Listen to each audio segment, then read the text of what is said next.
ચાલો વિદ્યાર્થી મિત્રો નમસ્કાર। તો ગયા લેક્ચરની અંદર વિદ્યાર્થી મિત્રો આપણે વાત કરી અષ્ટકના નિયમની મર્યાદાઓ। તો અષ્ટકના નિયમની મર્યાદાઓ છે એ આપણે જોઈ। હવે આજના લેક્ચરની અંદર આપણે વાત કરવાની છે આયનીય અથવા વિદ્યુત સંયોજક બંધ। તો એની અંદર આપણે આયનીય અથવા વિદ્યુત સંયોજક બંધ, તો એ તો મેં તમને આગળ જ સમજાવી દીધું હતું કે ભાઈ આયનીય બંધ કોને કહેવાય। તો એની વાત આપણે આગળના લેક્ચરની અંદર છે એ કરી ગયા હતા। ખાલી અહીંયા હવે એનું રિવિઝન જ કરવાનું છે કે વિદ્યુત ધનમય તત્વો હોય તો તે ઇલેક્ટ્રોન ગુમાવી અને ધન આયન બનાવે, અને વિદ્યુત ઋણમય તત્વ હોય તો તે ઇલેક્ટ્રોન મેળવી અને ઋણ આયન બને, અને વિરુદ્ધ વીજભાર ધરાવતા છે એ તત્વો શું કરે છે તો આયનીય બંધથી જોડાય છે। તો એને અહીંયા આયનીય અથવા વિદ્યુત સંયોજક બંધ તરીકે ઓળખાય છે। તો એની અંદર આપણે ભણીએ આગળ કોસેલ અને લ્યુઇસના સિદ્ધાંતના ઉપયોગથી આયનીય બંધની રચના સમજતા તે એમ દર્શાવે છે કે આયનીય સંયોજનો છે એ નીચેની બાબતો પર આધાર રાખે છે।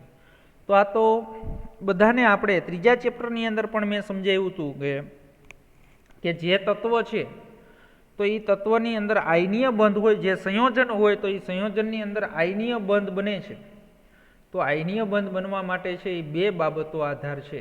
તો એની અંદર કઈ બાબતો હોય તો એ બધાને ખબર જ છે કે કોઈ પણ તટસ્થ પરમાણુ હોય તેમાં સરળતાથી ધન આયન અથવા ઋણ આયન બનવા જોઈએ। તો પહેલી બાબત વિદ્યાર્થી મિત્રો, અનુવર્તી તટસ્થ પરમાણુમાંથી ધન આયન અથવા ઋણ આયનો છે એ બનવાની સરળતા ઉપર આધાર રાખે। એટલે કહેવાનો મતલબ એમ કે જે આપણા તટસ્થ પરમાણુ છે એમાંથી સરળતાથી છે એ ધન આયન અને ઋણ આયન છે એ બનવો જોઈએ। તો એની અંદર ધનમાં ધન અને ઋણ આયનની ગોઠવણી એટલે કે સ્ફટિકમાં સંયોજનની છે એ લેટિસ ગોઠવણી હોય છે। તો ઘનમાં છે એ ઘનમાં ધન અને ઋણ આયનોની ગોઠવણી એટલે કે સ્ફટિકમય સંયોજનની લેટિસ ગોઠવણી, એટલે હમણાં અહીંયા આપણે NaCl છે તો NaClની સ્ફટિકમય રચના છે તો એ સ્ફટિકમય રચનાની આપણે વાત કરશું। તો હાલો પહેલો મુદ્દો આપણે સમજવો છે કે ભાઈ સરળતાથી શું બનવા જોઈએ, ધન આયન અથવા ઋણ આયન છે એ સરળતાથી બનવા જોઈએ। તો ધન આયનની રચનામાં આયનીકરણ સંકળાયેલ છે, એટલે કે ઇલેક્ટ્રોનનું તટસ્થ પરમાણુમાંથી દૂર થવું। તો ધન આયન ક્યારે બને કે ભાઈ તટસ્થ પરમાણુમાંથી ઇલેક્ટ્રોન દૂર થાય, અને ઋણ આયનની રચના એટલે શું થશે તો ઋણ આયન ક્યારે બને કે ભાઈ ઇલેક્ટ્રોનનો છે એ તટસ્થ પરમાણુમાં શું થાય ઉમેરો। તો બધાને ખબર છે કે જો એમ શું છે જી, એટલે એમ એટલે મેટર, તો બધાને ખબર છે કે ધાતુ છે એ ઇલેક્ટ્રોન શું કરે ગુમાવે, એટલે એક ઇલેક્ટ્રોન ગુમાવશે એટલે એમ પ્લસ બનશે અને એક ઇલેક્ટ્રોન છે એ દૂર થશે। તો અહીંયા જે તમારે ઉર્જા આપવી પડે તો તે ઉર્જાને કઈ ઉર્જા કહેવાય તો તે ઉર્જાને આયનીકરણ એન્થાલ્પી કહેવાય છે। ઓકે, હાલો હવે આપણે એની અંદર શું કહીએ કે ભાઈ એક્સ એટલે હેલોજન, તો હેલોજન એક ઇલેક્ટ્રોન મેળવી અને શું બનાવે છે ઋણ આયન બનાવે છે। તો અહીંયા છે એ શું થશે તો અહીંયા જે ઉત્પન્ન થતી જે ઉર્જા છે એને કઈ ઉર્જા કહેવાય ઇલેક્ટ્રોન પ્રાપ્તિ એન્થાલ્પી। તો એ પણ આપણે વિદ્યાર્થી મિત્રો ત્રીજા ચેપ્ટરની અંદર પણ વાત કરી દીધી। આયનીકરણ એન્થાલ્પી પણ સમજી ગયા, ઇલેક્ટ્રોન પ્રાપ્તિ એન્થાલ્પી પણ સમજી ગયા। હવે તમને બધાને ખબર છે એમ ધન વીજભાર અને એક્સ ઋણ વીજભાર, તો એના વચ્ચે જે બંધ બન્યો તો એમ એક્સ વચ્ચેનો જે અહીંયા બંધ બને છે તો તે બંધને કયો બંધ કહેવાય આયનીય બંધ, અથવા એને વિદ્યુત છે એ વિદ્યુત સહસંયોજક બંધ છે એ સહસંયોજક બંધ તરીકે ઓળખાય છે। તો વિદ્યાર્થી મિત્રો આ આપણે વાત કરી આયનીય બંધની વાત કરી, કોની વાત કરી આયનીય બંધની। ઓકે, આવડે બધાને આયનીય બંધ, તો એના અંદર તમને બધાને ખબર છે NaCl હોય, MgCl2 હોય, તો એ બધા છે એ કેવો બંધ બનાવે તો એ કેવો બંધ બનાવે આયનીય બંધ બનાવે। હાલો આગળ વાત કરીએ આપણે ઇલેક્ટ્રોન પ્રાપ્તિ એન્થાલ્પી એટલે। તો એ પણ આપણે વિદ્યાર્થી મિત્રો ત્રીજા ચેપ્ટરની અંદર ભણી ગયા છીએ. ઇલેક્ટ્રોન પ્રાપ્તિ એન્થાલ્પી. તો ઇલેક્ટ્રોન પ્રાપ્તિ એન્થાલ્પી એટલે વાયુમય કલામાં પરમાણુ તેની ધરા અવસ્થામાં શું કરે છે? ઇલેક્ટ્રોન મેળવે છે અને તે એન્થાલ્પીનો ફેરફાર છે અને એને ઇલેક્ટ્રોન પ્રાપ્તિ એન્થાલ્પી. તમને આગળ પણ મેં મોસ્ટ આઈએમપી પ્રશ્ન ત્રીજા ચેપ્ટરમાં કીધો હતો કે ઘટના છે એ કેવી હોય? ઉષ્મા શોષક પણ હોય અને ઉષ્મા ક્ષેપક પણ હોઈ શકે છે. તો જ્યારે બીજી તરફ આયનીકરણ એન્થાલ્પી હંમેશા કેવી હોય? ઉષ્મા શોષક જ હોય. તો ઇલેક્ટ્રોન બંધુતા, ઇલેક્ટ્રોન પ્રાપ્તિ સાથે સંકળાયેલ ઉર્જાના ફેરફારનું મૂલ્ય કેવું હોવું જોઈએ? ઋણ મૂલ્ય હોવું જોઈએ. તો જો ઉદાહરણ આપું તમને, આ એક્સની જગ્યાએ હું ક્લોરીનનું ઉદાહરણ લઉં તો ક્લોરીનની અંદર તમે ઇલેક્ટ્રોનની રચના લખો એટલે 2, 8 અને 7 એટલે અષ્ટક રચના પૂર્ણ કરવા માટે એક ઇલેક્ટ્રોન શું કરશે? મેળવશે. એક ઇલેક્ટ્રોન મેળવી અને શું બનશે? Cl-. તો અહીંયા છે એ શું થયું? તો અહીંયા જે ઉષ્મા ઉત્પન્ન થઈ, ઉર્જા, તો એ શું થઈ? તો એને કહેવાય ઇલેક્ટ્રોન પ્રાપ્તિ એન્થાલ્પી. અને જ્યારે બીજી બાજુ તમને ખબર છે કે આયનીકરણ એન્થાલ્પી એટલે કે આપણે એની અંદર સોડિયમ લઈએ તો સોડિયમની ઇલેક્ટ્રોનની રચના શું થાય? તો સોડિયમની ઇલેક્ટ્રોનની રચના 2, 8 અને 1. તો બધાને ખબર છે કે બાહ્યતમ કક્ષાનો એક ઇલેક્ટ્રોન દૂર થશે એટલે અહીંયા શું બનશે? Na+. તો શું થઈ ગયું? 2 અને 8. તો હંમેશા ત્યાં છે એ શું કરવું જોશે? તો ત્યાં છે એ ઉષ્મા આપવી પડશે. એટલે આ જે છે એ તમને મેં સમજાવેલું છે કે ઇલેક્ટ્રોન પ્રાપ્તિ એન્થાલ્પીની જે પ્રક્રિયા છે એ પ્રક્રિયા કેવી હોય? તો એ ઉષ્મા ક્ષેપક હોય અને ઉષ્મા શોષક પણ હોય. તો ઉષ્મા શોષક ક્યાં હોય? તો એ મેં તમને સમજાવ્યું ત્રીજા ચેપ્ટરની અંદર 18મા સમૂહમાં. રેડી? એટલે આ તો હંમેશા પ્રક્રિયા કેવી હોય? ઉષ્મા શોષક. ઓકે, હાલો. હવે જો એની અંદર એમ કીધું કે ઇલેક્ટ્રોન બંધુતા, ઇલેક્ટ્રોન પ્રાપ્તિ સાથે સંકળાયેલ ઉર્જાના ફેરફારનું મૂલ્ય કેવું હોવું જોઈએ?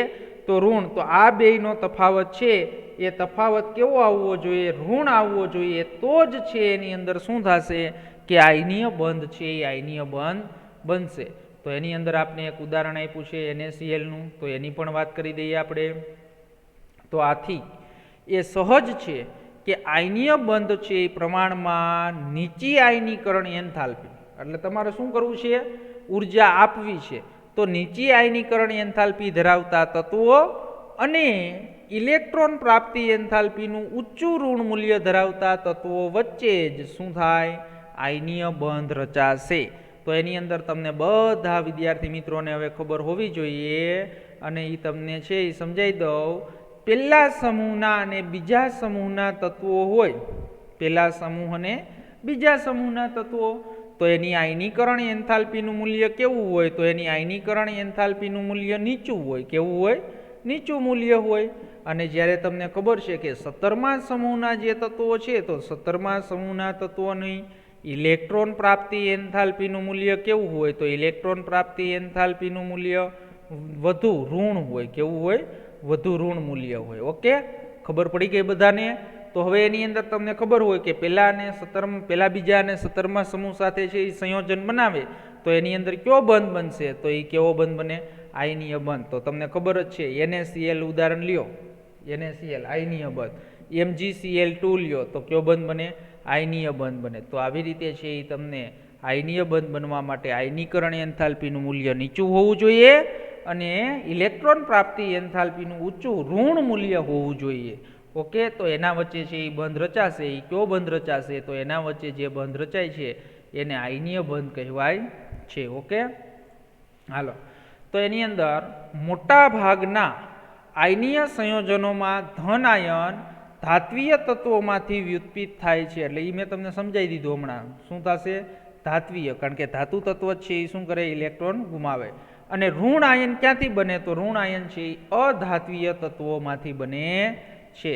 તો બે અધાત્વીય તત્વોમાંથી બનેલા એમોનિયમ આયન એટલે NH4 એક છે એ અપવાદ છે. હો ભાઈ, NH4 છે તો એ NH4+ છે એ અપવાદ છે અને તે ઘણા આયનીય સંયોજનમાં શું કરે છે? ધન આયન રચે છે. તો અધાત્વીય તત્વ જો નાઇટ્રોજન અને હાઇડ્રોજન બે કેવા છે? અધાત્વીય તત્વોમાંથી બનેલો જે એમોનિયમ આયન છે NH4, તો એ NH4+ છે એ અપવાદ છે, બાકી તમે કોઈ પણ સંયોજન લઈ લ્યો, NaCl લ્યો તો Na+, શેમાંથી બન્યો? ધાતુ આયનમાંથી. અને ઋણ આયન Cl- શેમાંથી બન્યો? અધાતુ આયનમાંથી. MgCl2 લ્યો તો એમાં પણ એ જ વસ્તુ થશે. તો મોટાભાગના જે આયનીય સંયોજનો છે તો ધન આયન હંમેશા ધાતુમાંથી બને અને ઋણ આયન છે એ અધાતુમાંથી બનશે. ઓકે, હાલો. આયનીય સંયોજનો છે એ સંયોજનો સ્ફટિકમય અવસ્થામાં હોય છે. સ્ફટિકમય અવસ્થા એટલે હમણાં એનું બંધારણ તમને સમજાવું. જે ધન આયન અને ઋણ આયનની કુલંબીય પારસ્પરિક ક્રિયાઓ ઉર્જા સાથે સાથે જકડાઈને ક્રમબદ્ધ છે એ ત્રિપરિમાણીય ગોઠવણી ધરાવશે. કેવી ગોઠવણી ધરાવશે? ત્રિપરિમાણીય. અને આ સંયોજનો છે એ જુદી જુદી સ્ફટિક રચનામાં શું થાય છે? સ્ફટિકરણ પામે છે. અને જે આયનના કદ, તેમની પેકિંગની ગોઠવણી અને અન્ય પરિબળો પર આધારિત હોય છે. તો એની અંદર એક ઉદાહરણ આપ્યું છે સોડિયમ ક્લોરાઇડ. સોડિયમ ક્લોરાઇડનું બીજું નામ છે મિત્રો રોક સોલ્ટ. શું નામ છે? રોક સોલ્ટ. તો રોક સોલ્ટની તમે 9મા ધોરણની અંદર પણ આ સ્ફટિકમય રચના ભણી ગયા. તો એની અંદર તમને બધાને ખબર છે સ્ફટિકમય રચનાની અંદર કે ભાઈ આ જે સ્ફટિકમય રચના જે ત્રિપરિમાણીય ગોઠવણી છે, તો તે ત્રિપરિમાણીય ગોઠવણીની અંદર તમે જોઈ શકો છો કે આ જે મોટા પરમાણુ છે એ Cl- ના છે અને નાના પરમાણુ છે એ Na+ છે. તો કોઈ પણ તમે Na લેશો તો Na+ની ફરતે, તો Na+ની ફરતે છે એ શું થશે? તો Na+ની ફરતે 6Cl છે એ શું થશે? જોડાયેલા છે. એક Na ની ફરતે, હમણાં આકૃતિમાં સમજાવું. એવી જ રીતે એક Cl આયન હોય, ઋણ આયન, એની ફરતે 6 Ni પરમાણુ છે એ પરમાણુ જોડાયેલા હોય છે. હાલો, તો એની અંદર જો આ મધ્યમમાં જે સ્ફટિક રચના છે, આ મેં અત્યારે રેડ કર્યો પરમાણુ, એ કોનો છે? Na નો. તો જુઓ, Na થી આ બાજુ આવો એટલે આ એક કોનો પરમાણુ જોડાણો એની સાથે? Cl નો. અહીંયા છે એ 2, અહીંયા આ 3, અહીંયા આ 4, પછી અહીંયા 5 અને અહીંયા 6. ઓકે, તો એક Na ની ફરતે 6 Cl પરમાણુ ગોઠવાયેલા. તો આ એની વિદ્યાર્થી મિત્રો સ્ફટિક રચના છે. એટલે તમે એમ નહીં કહેતા કે આ Na અને Cl વચ્ચેનો તો એક જ આયનીય બંધ હોય, એમાં તો એક જ આયનીય બંધ હોય, પણ કુલંબિક બળોથી છે, કુલંબિક બળોથી શું થયેલા હોય છે? આ એકબીજા સાથે જકડાય અને ત્રિપરિમાણીય ગોઠવણી હોય છે. એટલે એને આપણે આ જે રચના છે એને સ્ફટિકમય રચના કહેવાય છે. અને સ્ફટિકમય રચનાનો વધારે અભ્યાસ આપણે 12મા ધોરણની અંદર પહેલું ચેપ્ટર આવશે, એની અંદર તમને વધારે ખ્યાલ આવશે. ઓકે, એટલે અત્યારે અહીંયા ખાલી આપણે આ સ્ફટિકમય રચના NaClની છે એવું જ યાદ રાખવાનું છે. એની અંદર વધારે બહુ કાંઈ મગજ છે એ દોડાવવાનું નથી, કારણ કે 12મા ધોરણની અંદર આપણે આખું ચેપ્ટર આવશે ઘન અવસ્થા. તો ઘન અવસ્થાની અંદર બધું આપણે ભણશું. ઓકે, હાલો. તો આયનીય સંયોજનમાં ઇલેક્ટ્રોન પ્રાપ્તિ એન્થાલ્પી અને આયનીકરણ એન્થાલ્પીનો સરવાળો ધન હોય તેમ છતાં પણ સ્ફટિક રચનાની છે એ સ્થાયીતા સ્ફટિક લેટિસની રચનામાં મુક્ત થતી ઉર્જાના કારણે હોય છે. તો એની અંદર આપણે એક ઉદાહરણ લઈએ તો હમણાં જ આપણે વાત કરી નીચી આયનીકરણ એન્થાલ્પી અને ઊંચી વિદ્યુત ઋણતા. એટલે શું થશે કે ઉર્જા છે એ શું થશે? આપને મુક્ત થશે. તો એની અંદર ઉદાહરણ તરીકે Nagમાંથી Na+ રચનાની અંદર આયનીકરણ એન્થાલ્પી, તો અહીંયા કેટલી ઉર્જા તમારે આપવી પડે છે? તો ત્યાં 495.8 કિલોજૂલ મોલ ઇન્વર્સ જેટલી તમારે અહીંયા ઉર્જા છે એ આપવી પડે છે. જ્યારે તમે Cl+માંથી એક ઇલેક્ટ્રોન મળે છે તો Cl- માટેની છે એ ઇલેક્ટ્રોન પ્રાપ્તિ એન્થાલ્પી જો કેટલી છે? માત્ર -348.7 કિલોજૂલ મોલ ઇન્વર્સ છે. તો જો આ બંનેનો શું કરવામાં આવે? સરવાળો કરવામાં આવે તો પ્લસ કેટલી મળી આપને? 147.1 કિલોજૂલ મોલ ઇન્વર્સ છે એ જેટલી મળી. તો NaClની છે આ લેટિસની કેવી એન્થાલ્પી કહેવાય? તો એ કેવી એન્થાલ્પી કહેવાય? સર્જન. સર્જન એટલે બનાવવું. તો એને સર્જન એન્થાલ્પી છે એ સર્જન એન્થાલ્પી, જો શું કીધું? તો NaClની લેટિસ સર્જન એન્થાલ્પી છે એ સર્જન એન્થાલ્પી કેટલી છે? તો એની લેટિસ સર્જન એન્થાલ્પી આપને આપેલી છે. તો એ આપને કેટલી આપી છે? તો એ આપને આપી છે -788 સાથે વળતરરૂપ થવા છતાં પણ તે વધુ છે. આથી આ પ્રક્રિયામાં શોષાયેલી ઉર્જા કરતાં છૂટી પડેલી ઉર્જા કેવી છે? વધારે. જો અહીંયા સિમ્બોલ શું આપ્યો? -788. તો હવે પેલો જ પ્રશ્ન થાય કે સાહેબ હમણાં તો આપણે અહીંયા કાંઈક +147ની વાત કરતા હતા, વળી આ માઇનસ ક્યાંથી આવી? આ સર્જન એન્થાલ્પી. તો આ જે સર્જન એન્થાલ્પી છે એટલે 1 મોલ NaCl બનાવવા માટેની સર્જન એન્થાલ્પી છે એ -788 કિલોજૂલ પ્રતિ મોલ જેટલી છે. એટલે જેટલી આપણે ઉર્જા આપીએ છીએ એના કરતાં પણ જે ઉર્જા વધે છે એ વધારે ઉર્જા વધે છે. તો એની અંદર જે સર્જન એન્થાલ્પીની જે આપણે વાત કરવાની છે એ 5મા ચેપ્ટરની અંદર એક ટોપિક આવશે, બોન હેબર ચક્ર. તમારે જોવું જોઈ લેજો ટેક્સ્ટબુકની અંદર. બોન હેબર ચક્ર તમે જોશો તો એની અંદર NaClની આખી તમને પદ્ધતિ આપી છે કે 1 મોલ NaCl કેવી રીતે બને અને બધી ઉર્જાનો ત્યાં સરવાળો કર્યો છે, ત્યાં કેટલી વધે છે? તો -788. એટલે અત્યારે ખાલી આપણે એમ જ યાદ રાખવાનું છે કે સર્જન એન્થાલ્પી છે તો એ સર્જન એન્થાલ્પી શું છે? તો સર્જન એન્થાલ્પી છે એ -788 છે. ઓકે, એ જ્યારે આપણે બોન હેબર ચક્ર ભણશું ઉષ્માગતિશાસ્ત્ર ચેપ્ટરની અંદર ત્યારે વળી પાછી આપણે આની અહીંયા વાત કરશું. ઓકે, હાલો. તો આમ આયનીય સંયોજનની સ્થાયીતાનું ગુણાત્મક માપન તેની શું છે? લેટિસ સર્જન એન્થાલ્પી દ્વારા પૂરું પાડવામાં આવશે નહીં કે વાયુમય અવસ્થામાં આયનીય પીસીસની ફરતે માત્ર અષ્ટક રચનાની પ્રાપ્તિથી. એટલે આપણે આયનીય સંયોજનની સ્થાયીતા છે એ એની લેટિસ સર્જન એન્થાલ્પી વડે પણ છે એ પૂરું પાડવામાં આવશે. એટલે સ્થાયીતા છે એ સમજાવી શકાશે. ઓકે, હાલો. તો હવે આપણે એની અંદર વાત કરીએ તો એની અંદર લેટિસ એન્થાલ્પી. તો લેટિસ એન્થાલ્પી છે તો એ લેટિસ એન્થાલ્પી આયનીય બંધના સર્જનમાં ચાવીરૂપ ભૂમિકા ભજવે છે અને તેના વિશેષ છે એ શીખવું અગત્યનું છે. તો એ આપણે છે એની અંદર આગળ છે એ આગળ આપણે શીખશું ત્યારે આપણને ખબર પડશે. તો આપણે આ છે એ શું વાત કરીએ? તો આપણે આયનીય બંધ અથવા તો એને શું કહેવાય? સંયોજક બંધ છે. તો એ સંયોજક બંધની છે એ આપણે વાત કરી. તો વિદ્યાર્થી મિત્રો આ જે પોઈન્ટ છે એ પણ 3 માર્ક્સની અંદર ક્વેશ્ચન પૂછાય. આયનીય અથવા વિદ્યુત સંયોજક બંધ છે એ બંધ સમજાવો. ઓકે, હવે આપણે ત્યાર પછીની વાત કરવાની છે. તો ત્યાર પછી હવે બધી છે એ શું આવે છે? વ્યાખ્યાઓ આવે છે. તો વ્યાખ્યાઓ અને એના ઉદાહરણની વાત કરીએ તો આ પણ બધી વ્યાખ્યાઓ છે એ આપણે ઉપયોગી છે. તો એની અંદર આપણે જોઈએ લેટિસ એન્થાલ્પી. શેની વાત કરીએ આપણે? Lattice enthalpy. તો લેટિસ એન્થાલ્પી છે તો એ લેટિસ એન્થાલ્પીની વાત કરીએ તો એની અંદર લેટિસ એન્થાલ્પી કોને કહેવાય?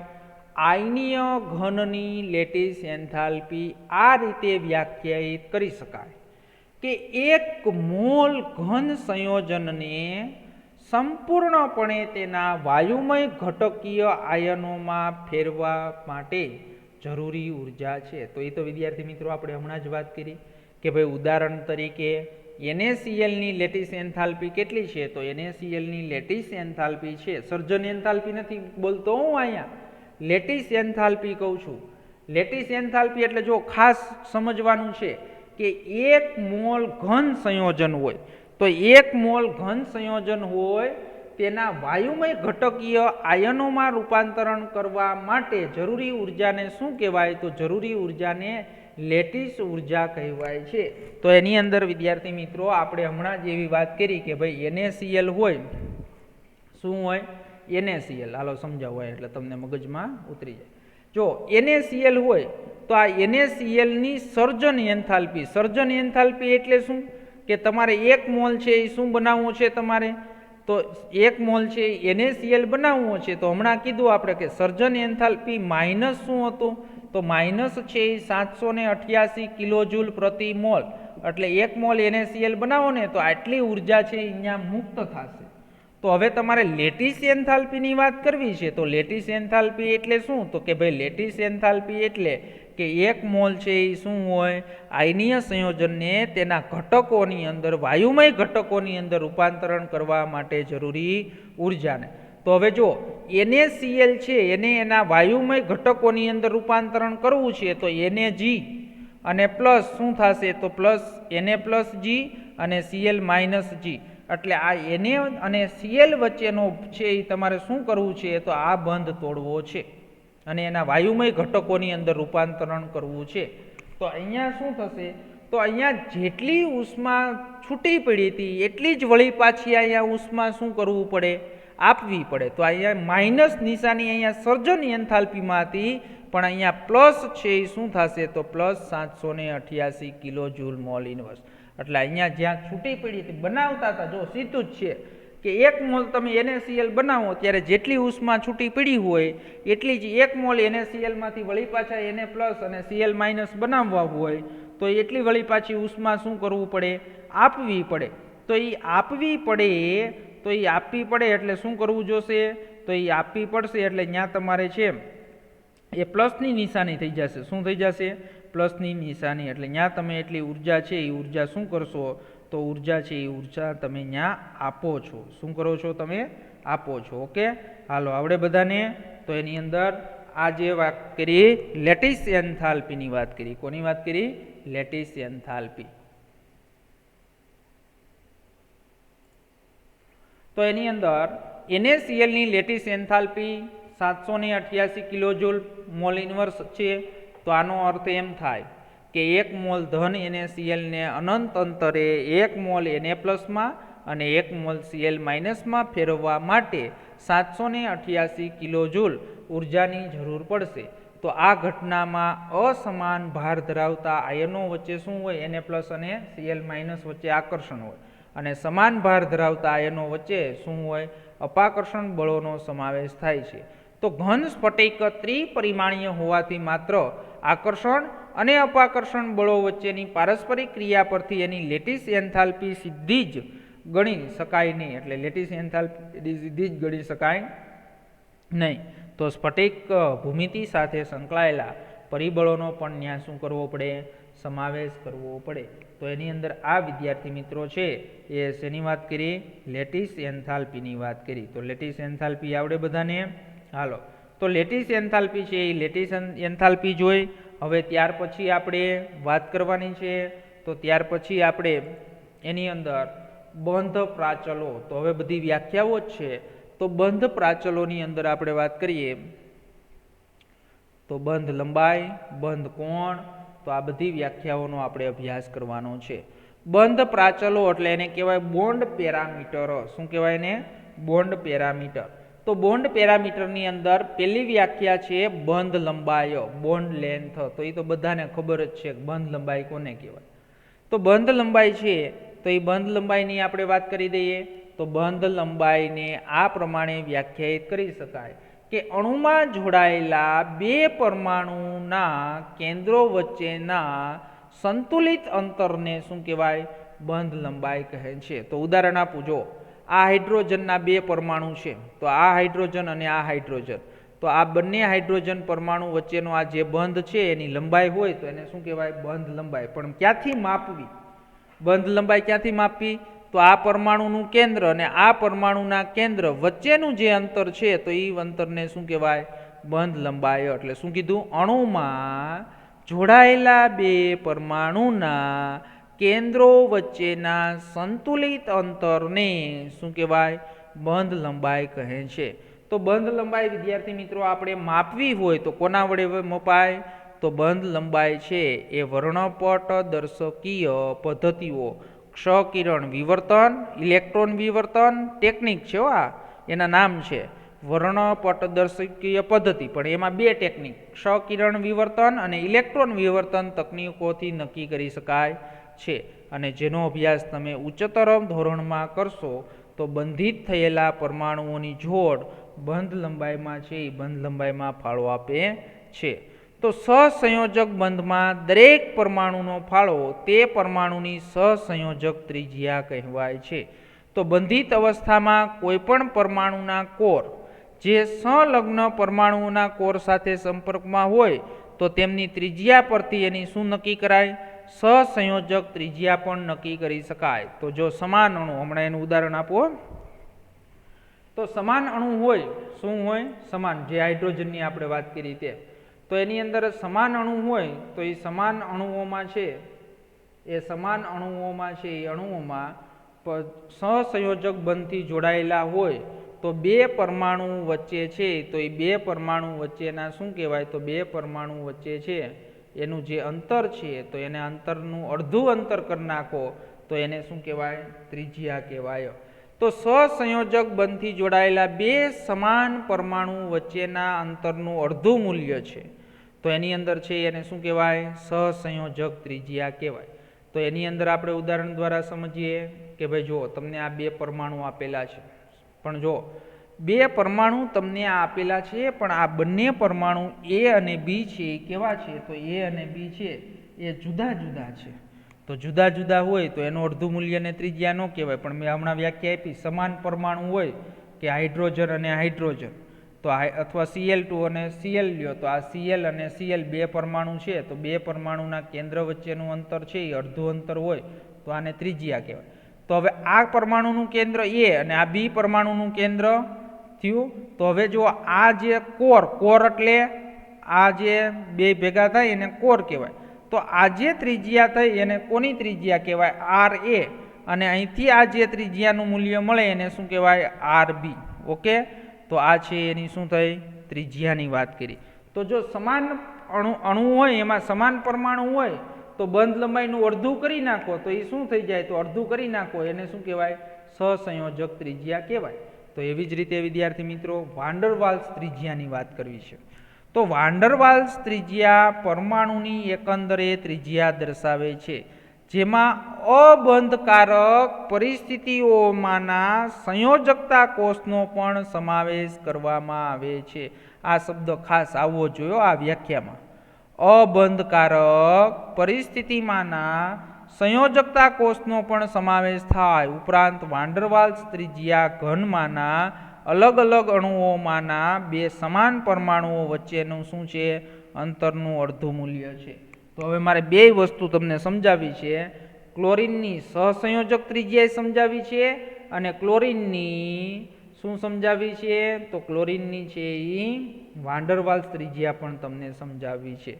હાલો જો વિદ્યાર્થી મિત્રો, આ છે ને એ Clનો પરમાણુ છે, એની સાથે આ Clનો શું જોડાણો, તો Clનો છે એ બીજો પરમાણુ, એટલે આ આખો અણુ છે એ શું છે, તો આખો અણુ છે એ આ Cl2 છે.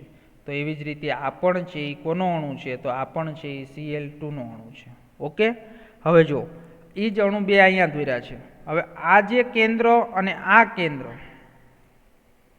તો આ જે બંને કેન્દ્રો છે તો એ બંને કેન્દ્રોની આપણે વાત કરીએ તો એની અંદર જો આ પરમાણુ, તો હવે જો અહીંયા આ છે ને એ પરમાણુ છે એના સંયોજકતા ઇલેક્ટ્રોન છે અને આ જે છે એ શું છે, અબંધકારક ઇલેક્ટ્રોન યુગ્મ પણ એની ફરતે દર્શાવ્યું છે. તો હવે એની અંદર આપણે વાત કરીએ તો સહસંયોજક ત્રિજ્યા છે, તો એ સહસંયોજક ત્રિજ્યા તો તમને આવડે જ છે કે જો આ Cl પરમાણુ છે, આ Cl પરમાણુ છે, આ Cl પરમાણુ છે, તો આ પરમાણુનું કેન્દ્ર અને આ પરમાણુનું કેન્દ્ર એની બંધ લંબાઈ જુઓ કેટલી આપી છે, તો બંધ લંબાઈ છે એ 198 પાઇકોમીટર આપેલી છે. કેટલી આપેલી છે, 198 પાઇકોમીટર. એને ભાંગા તમે 2 કરી નાખો એટલે એનું અડધું કરી નાખો તો અડધું કરતાં છે એ શું મળશે, તો અડધું કરતાં છે એ 99 પાઇકોમીટર છે, એ 99 પાઇકોમીટર મળશે. તો એ મૂલ્ય છે એ શું મળ્યું આપને, સહસંયોજક ત્રિજ્યા મળી. હવે તમારે કઈ ત્રિજ્યાની વાત કરવી છે, તો કે વાન ડર વાલ્સ ત્રિજ્યાની વાત કરવી છે. તો એમાં જેમાં કોનો સમાવેશ થશે, તો એમાં અબંધકારક ઇલેક્ટ્રોન યુગ્મનો સમાવેશ થશે. તો જો હવે આ જે તમને કોર જોવા મળે છે એ કોર કોની છે, તો આ અબંધકારકની છે. તો હવે આ પરમાણુનું કેન્દ્ર અને આ બીજો Clનો પરમાણુનું કેન્દ્ર, આ અંતર તમે જુઓ તો આ અંતરની અંદર જો આ અબંધકારકનો પણ સમાવેશ થઈ ગયો. એટલો આ અંતર જુઓ તમે, આ અબંધકારકનો સમાવેશ થઈ ગયો. તો એની બંધ લંબાઈ કેટલી છે, તો 360 પાઇકોમીટર. તો 360 પાઇકોમીટર હોય તો એને ભાંગા તમે 2 કરો તો તમને છે એ શું મળશે, 180. તો 180 જે મળી આ સહસંયોજક ત્રિજ્યા છે અને આ 180 જે મળી એ તમને મળી વાન ડર વાલ્સ ત્રિજ્યા. કેવી ત્રિજ્યા મળી, એટલે જો અહીંયા આર લખેલું છે તો અહીંયા વાન ડર વાલ્સ લખેલું છે અને આ છે એ શું લખ્યું છે, સહસંયોજક ત્રિજ્યા, કોવેલેન્ટ બોન્ડ, એટલે એને RC વડે દર્શાવે. અને વાન ડર વાલ્સની અંદર લખ્યું હશે VDW. શું લખેલું હશે, VDW.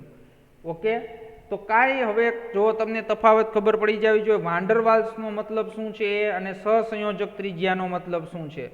વાન ડર વાલ્સની અંદર શું હોય તો કે ભાઈ અબંધકારક છે એ પરિસ્થિતિને પણ સંયોજકતા કોષનો શું કરવામાં આવે છે, સમાવેશ કરવામાં આવે છે. તો ઉપરાંત વાન ડર વાલ્સ ત્રિજ્યા વાન ડર વાલ્સ ત્રિજ્યા ઘનમાંના અલગ અલગ અણુઓમાંના બે સમાન પરમાણુ વચ્ચેના અંતરનું અડધું અંતર છે. તો વાન ડર વાલ્સ ત્રિજ્યા છે એ ઘનમાંના અલગ અલગ અણુઓની વાત કરીએ. આ બે Cl2 શું છે, અણુ છે. તો આ Cl2 અણુના બે સમાન પરમાણુ વચ્ચેના અંતરનું અડધું અંતર છે. તો ક્લોરીનની સહસંયોજક અને વાન ડર વાલ્સ ત્રિજ્યાઓ આપણે વાત કરી. આ સહસંયોજક ત્રિજ્યા છે અને આ વાન ડર વાલ્સ ત્રિજ્યા છે. સમજાઈ ગયું વિદ્યાર્થી મિત્રો?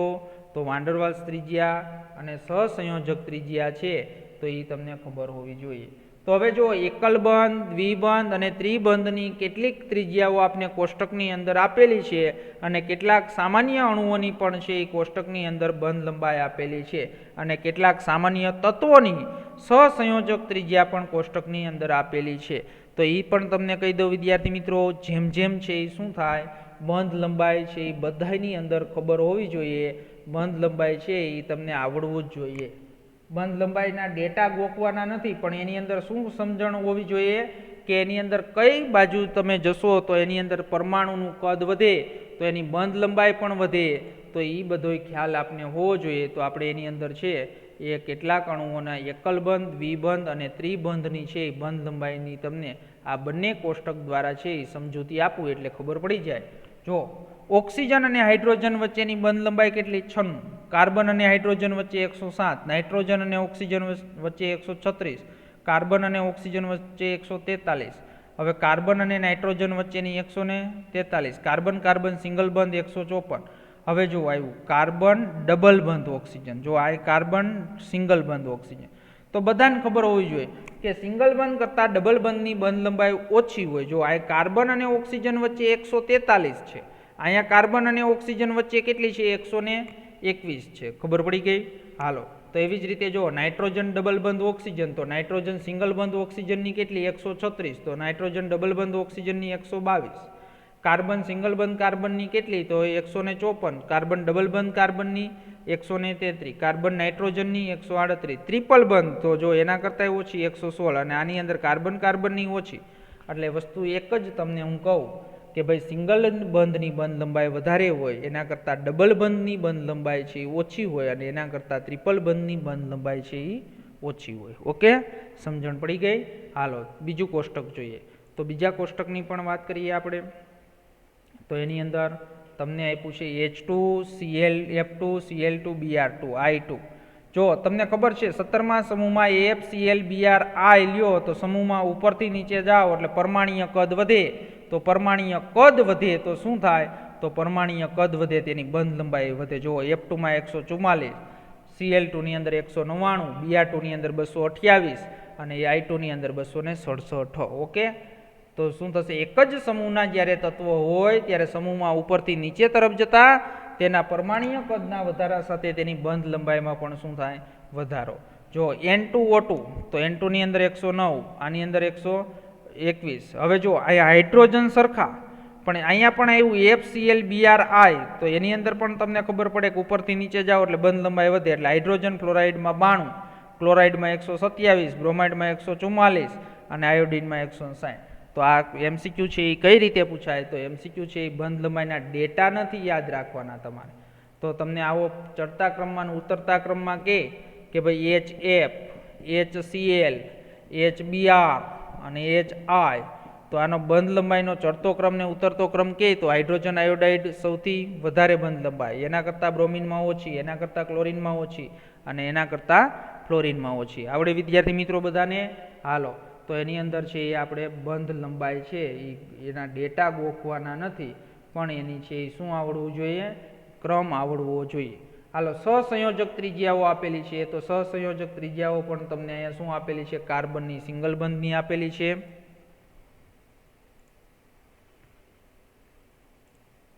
કાર્બનની સિંગલ બંધની, આ જો હાઇડ્રોજનની 337, કાર્બનની સિંગલ બંધની, ડબલ બંધની, ટ્રિપલ બંધની. ઓકે, તો એની અંદર છે એ અહીંયા નાઇટ્રોજનની આપેલી છે, ફોસ્ફરસની આપેલી, oxygen, fluorine, chlorine, bromine, iodine, selenium, tellurium, arsenic. એટલે જો આ છે એ કેટલામાં 14મા સમૂહ, આ 15મા સમૂહની આપી છે, આ 16મા સમૂહની આપી છે, આ 17મા સમૂહની આપી છે. ઓકે, તો એ સહસંયોજક ત્રિજ્યાઓ આપને આપેલી છે.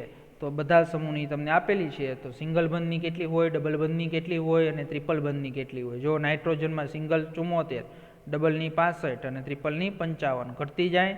અને જો નાઇટ્રોજન, ફોસ્ફરસ, આર્સેનિક, એન્ટીમની સમૂહમાં ઉપરથી નીચે તરફ આવો તો બંધ લંબાઈ વધતી ગઈ. જો 74, 110, 121, 141. એવી જે ઓક્સિજન, સલ્ફર, અને ટેલ્યુરિયમ, તો એ પણ તમને FCl-BrI ની પણ આપેલી છે. ઓકે, સમજણ પડી ગઈ? હાલો, તો અહીંયા સુધી છે એ કમ્પ્લીટ તૈયાર કરી નાખજો. રેડી? તો આપણે આજે જેટલું ચલાવ્યું એટલું કમ્પ્લીટ છે એ તૈયાર કરી નાખજો. આ જે ડેટા છે તો એ ડેટા તમારે ગોખવાના નથી, અને હજી બંધ લંબાઈની જ વાત છે. હાલો, કરી દો અહીંયા બંધ લંબાઈની વાત. તો હવે એની અંદર આપણે તમે જોઈ શકો છો કે જો H2O છે તો ઓક્સિજન, હાઇડ્રોજન અને હાઇડ્રોજન, તો આ H2O છે તો એની બંધ લંબાઈ બંધ છે, બંધ એન્થાલ્પી છે ને. હાલો, તો આપણે બંધ લંબાઈનો ટોપિક, આ બંધ લંબાઈનો અહીંયા ટોપિક પૂરો થયો. હાલો, અહીંયા સુધી રાખીએ. હવે આવતા લેક્ચરની અંદર બંધ કોણ અને બંધ એન્થાલ્પી છે. તો બંધ કોણ અને બંધ એન્થાલ્પીની વાત છે એ આપણે આવતા લેક્ચરની અંદર કરીશું. અહીં સુધી કમ્પ્લીટ તૈયાર કરી નાખજો.